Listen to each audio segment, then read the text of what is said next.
Okay, good evening everyone and welcome to our EMS Secondary ISAMS Top Tips. This is a new initiative we're going to try and put together, and we're going to try and add and build up on our resources here so that staff can see nice and quick how to do something, or maybe a different way of doing it, in which case you can showcase that with us and we can share it with everyone else. So the first one that we're going to work on at the moment tonight is the taking attendance.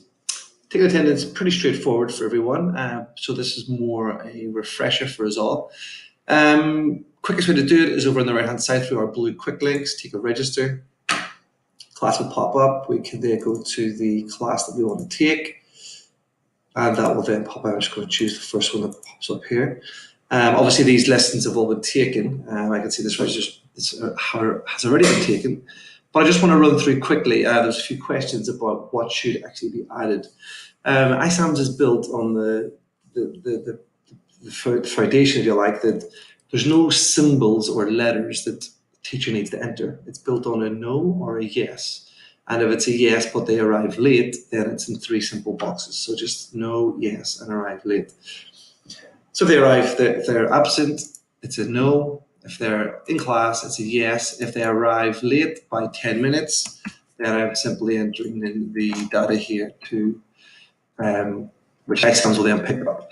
A quick way of doing that is, obviously, as we all know, is to click all present and then go back in and change the ones that are absent. That way you're instead of taking 25 times to click through the different options, you're just choosing the one and then picking the 2 or 3 kids out that you need to. It's worth noting here that you don't have to add anything else in, just the time. ISAMS has a function in it that when it runs a report, it will count from our start time. So if it's lesson 1, it will count from 7:17, or if it's a Thursday 7:18, and we'll add on the minutes that you add late to that child's overall attendance figures and latenesses for the week. So that when we do the late reports, that will pop up. Okay. If it's absent here, if the kid's absent, then that will be counted automatically as an N. An N is our no reason yet provided, and that will count in the students' attendance figures that when we do those reports. So straightforward. Obviously, we've got our countdown here as well, which will give our times, telling us to make sure that our attendance is, the window to take our attendance is getting running out of time. It's worth noting here the email I sent out. We did have, I think it was around 300 students that weren't registered for lesson 6 on Sunday this week. So that's an example of, I understand there's obviously a lot of pressures in those lessons to get the registers done, but by us not doing that, it then sets us up that if we were to ever be in the unfortunate situation of a fire alarm, then we wouldn't be able to register all those students because they weren't registered. So also worth noting that as you are taking the register, it automatically saves it, so you don't have to worry about clicking save or anything like that. You can of course refresh the page, and that will give you an option to, it will automatically refresh the page for you. The green button, again, I wouldn't really use this.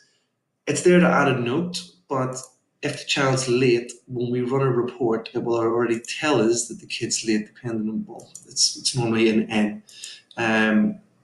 It will already tell us that information. If you do want to add a note, maybe onto the next teacher, that's kind of where you would put it. Or again, if we ran the reports, it would also pop up there. But again, it's a tool. You can use it if you feel, if you can see that if it's beneficial.